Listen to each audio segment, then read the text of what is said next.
everybody. Welcome, Jack.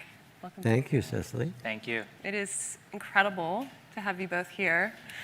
And I just want to start with a minute to just let it sink in. I know you both have traveled far. We're all emerging in our own way after a couple years of a whole bunch of different things for all of us.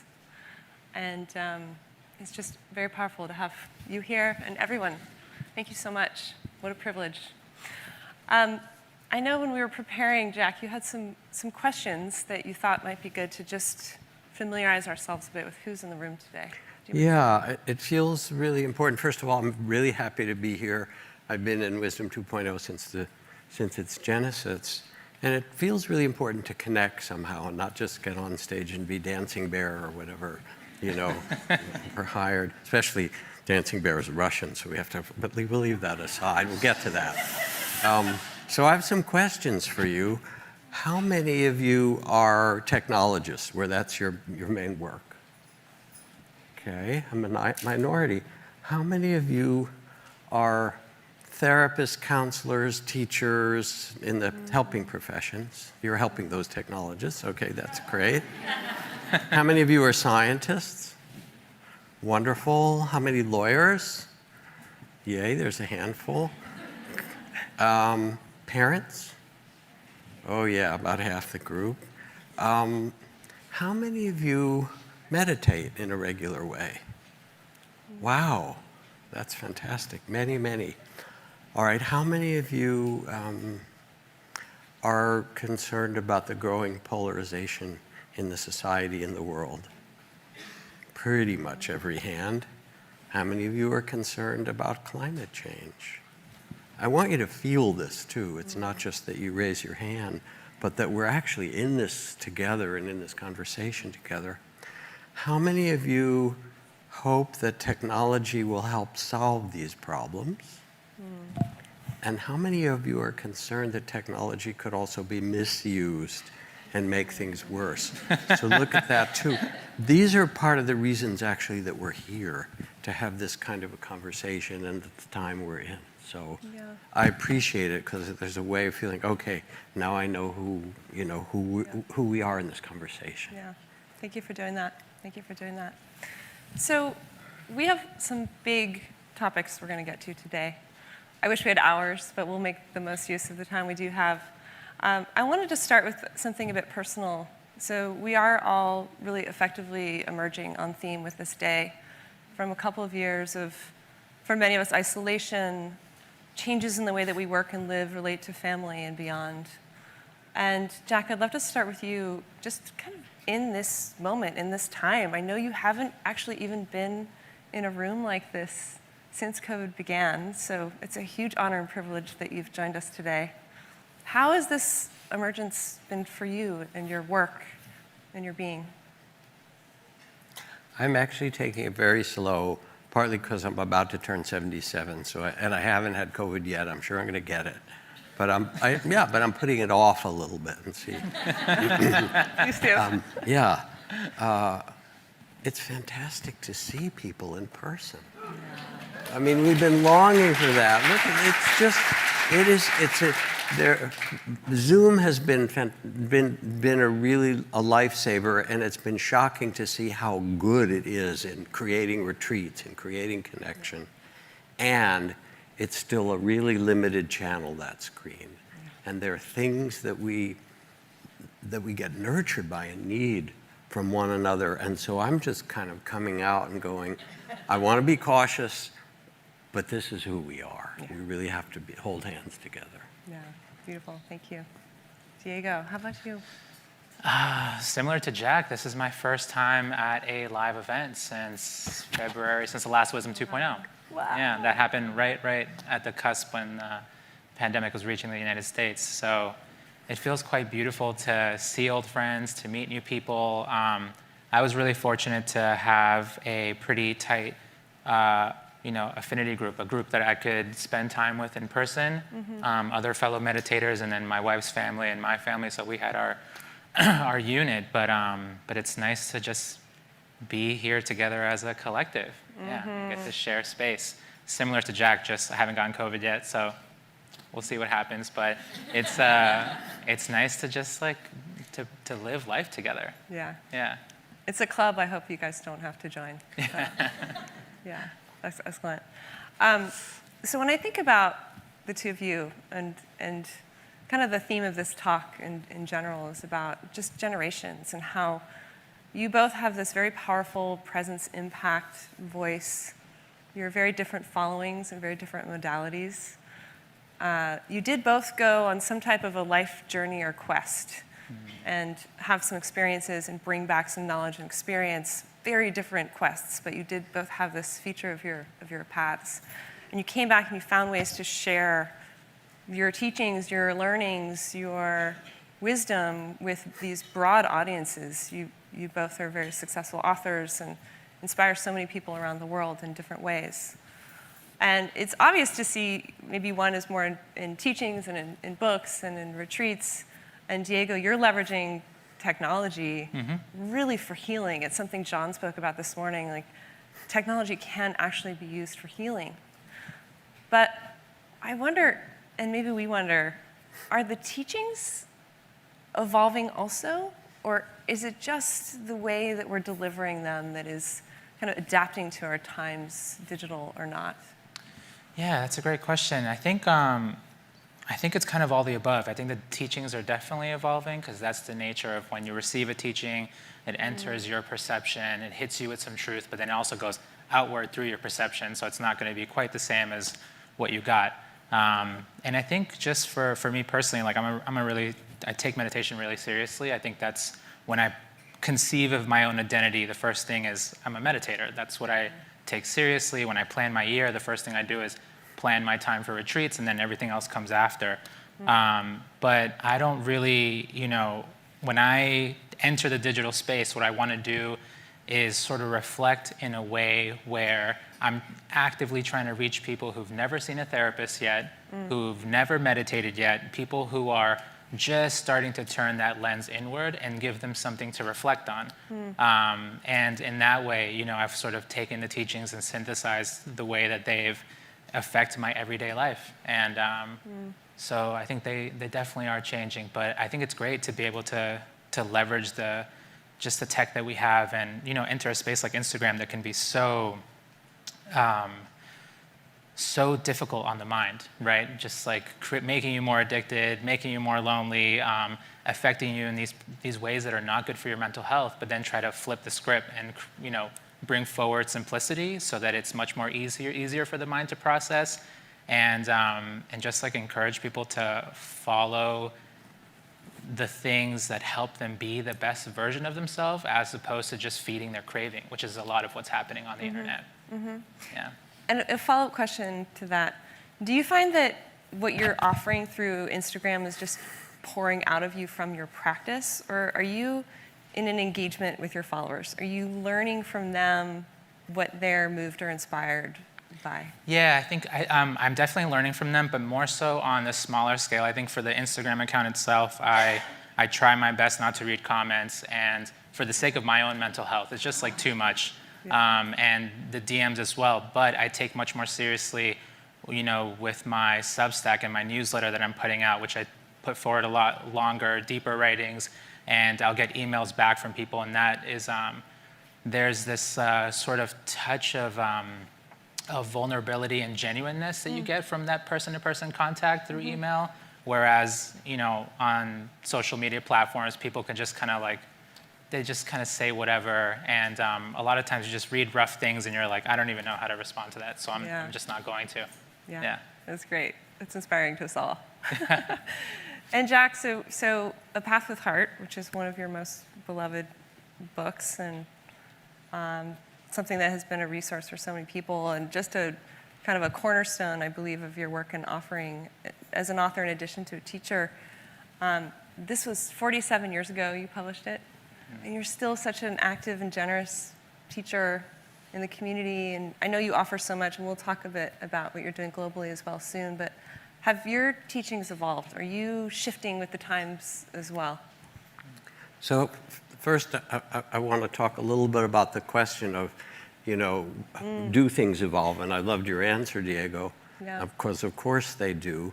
but I've been in these fancy teacher meetings with Buddhist teachers and wise people and shamans and stuff from around the world for a long, and one of the arguments that happens is you're watering it down, you're not keeping the original real teachings, the conservative ones, and then, yeah, but if you just conserve it, it's going to die out. We have to make it fresh.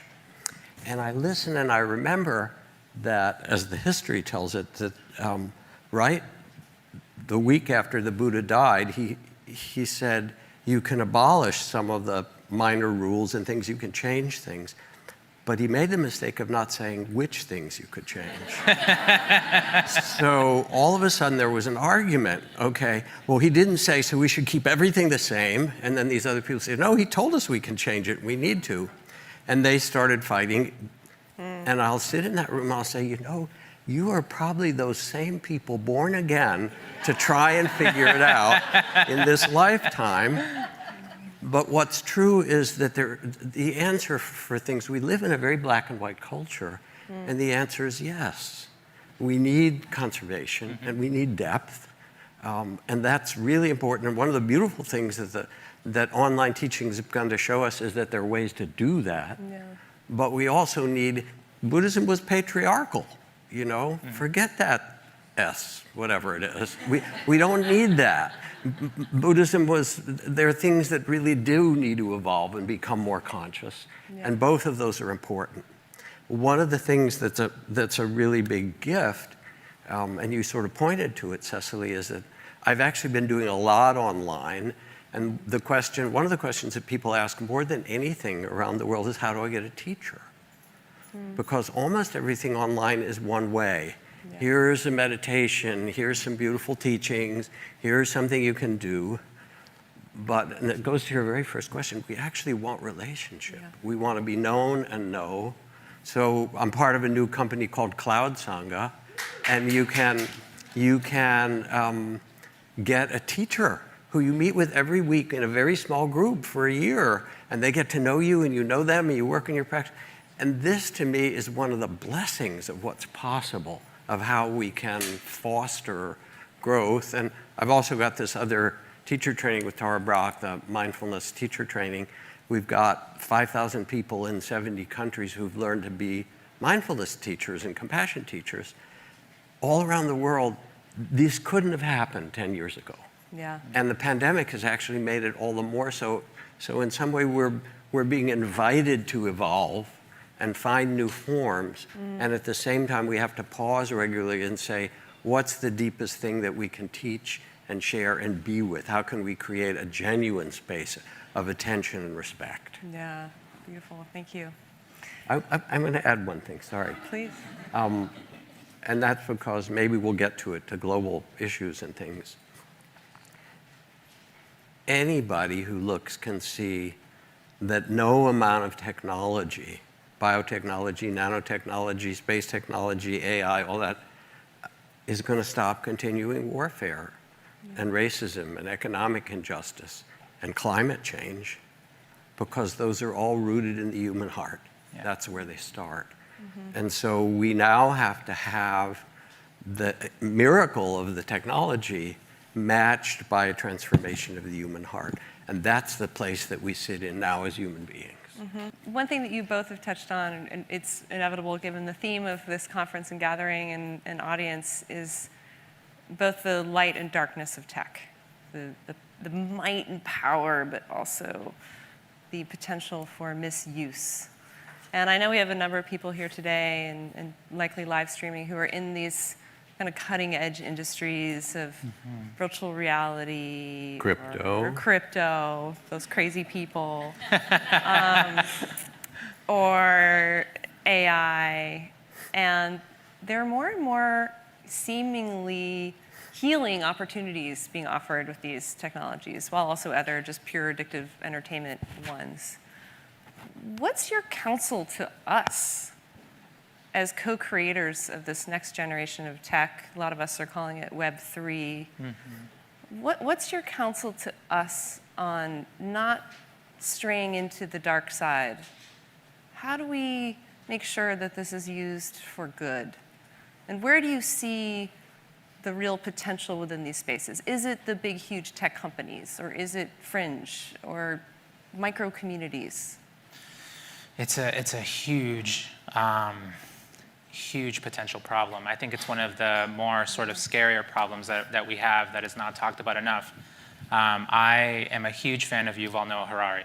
I love him so much. I think he's sort of like the Einstein of the social sciences. He's also a meditator in the same Vipassana tradition that I'm a part of. But he sort of is crusading around the world, constantly talking about the dangers of hacking the human mind and how easily through algorithms, through being able to take different like temperature readings, just all the data that we can gather from the human mind, how if that's placed in the wrong hands, in the hands of the wrong company, or in the hands of a dictator or some type of authoritarian regime, that you could potentially control human minds. And the awareness that he's building around that sort of super dark side of tech, I think it's just so critical so that we can learn essentially how to treat the mind gently. I think this is something that we, as the current generation that's alive here now, is that we need to make this a goal, is how can we treat the mind gently and support its freedom of perspective, so that we don't have algorithms basically tricking us into thinking that we're free and making decisions for ourselves, when in reality, it's just that the algorithm told you this same thing so many times, and then all of a sudden you're like, oh, right, I think I like that, but no, you don't. Like you just saw that many, many times. So I think it's critically important, but to me, the same way that we as meditators should be walking through the earth very gently and trying to add harmony to any interaction that we're a part of, we need to bring that same type of energy into any products that we're creating, into the social circles that we're a part of, and in any companies that we're forming, because it could be a giant game changer. But the hacking of the human mind, I'm grateful that Yuval is doing that deep work to just let everyone know that this is starting to happen, and it could become much worse, and that we need to, literally do something big about this on the global scale, so that we don't end up accidentally enslaving ourselves.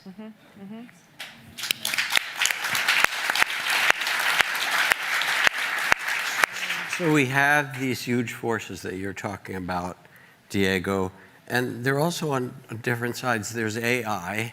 Will it be used for the good? Will it be misused? And AI is learning so fast, it's like a 2 or 3-year-old now. In another couple of hours, it'll be going to college. I have to tell you, it's really extraordinary. Yeah. And then we have CRISPR and gene editing, where we can edit who people are, and that's going to be happening in nanosecond as well. We have fusion technology, which maybe in the next decade will supplant oil and solar and all of that. Quite possible. So there's all these beneficial things, but also the danger that you speak about. And the problems, climate, racism, divisiveness. How will we use them? I was invited to the first White House Buddhist leadership gathering on a president prior to the last one, just so you catch where it might have been, and was able to give the kind of one of the summary talks. And I read a text that goes way back to Buddhist teachings about wise society. That for a society to prosper and not decline, for people to live well, there were 4 principles. The first is that people come together in harmony and listen respectfully to each other and depart in harmony. First principle, that we actually listen. The second is that we care for the vulnerable among us, those who have power, take care of the whole in some way. A third principle was that we care for the environment. Pretty early on, these environmentalists and so forth. So I read these, but they're not different than what you'd see from the Iroquois nation and the indigenous wisdom, or from the Tao, or from, other great wisdom traditions. I said the beautiful thing is, and the important one is, that it's not just ideals, because we all love these ideas. There are practices that train the heart to do this. There are ways, starting in education, social and emotional learning, that's growing out of mindfulness and compassion, or institutions that we create, where you can actually train human beings to see with the heart of compassion, to respect oneself and another. These are, now neuroscience says it doesn't take that much, and we can build these in so that instead of the forces leading us to automatons and consumers, there's this other possibility, and we have it within us. Yeah. We have the inner technology that will allow us to do this, that in many ways is a match for the outer technology, and we somehow have to bring that forward. And then the last thing is, one of the people I know who's at the forefront of the AI development said, when is it going to be conscious, right? And when is it going to supplant human intelligence? And what about the competition between the US and China and developing and all of these kind of things? And I said, can you build in values along with information? Can you make the principles on which it's created, can you make a bodhisattva AI whose first principle is not only do no harm, but bring benefit to living beings? Can you install that in there? And maybe the last, because that's what we need to do. We really need to think about what are the principles of our technology that we're building. And then the last thing is, this is not going to happen in the big companies, because I've worked in them a little bit too, whether it's Apple or Google or Microsoft or, Facebook or whatever. It happens at the margins. That's actually where creativity grows. It's from young people, it's from BIPOC people, or it's from, the margins, revolutionaries and musicians and, hackers in their basements and so forth, visionaries in that way. That's really where the answers are going to start to come if we're willing to support and listen in that way. That the changes, they want to come from the human heart. We have to quiet ourselves and listen, ask the real questions. What are the principles underlying our technology that we build in? And then invite the ones who aren't in the conversation, to be part of it. Amazing. Thank you.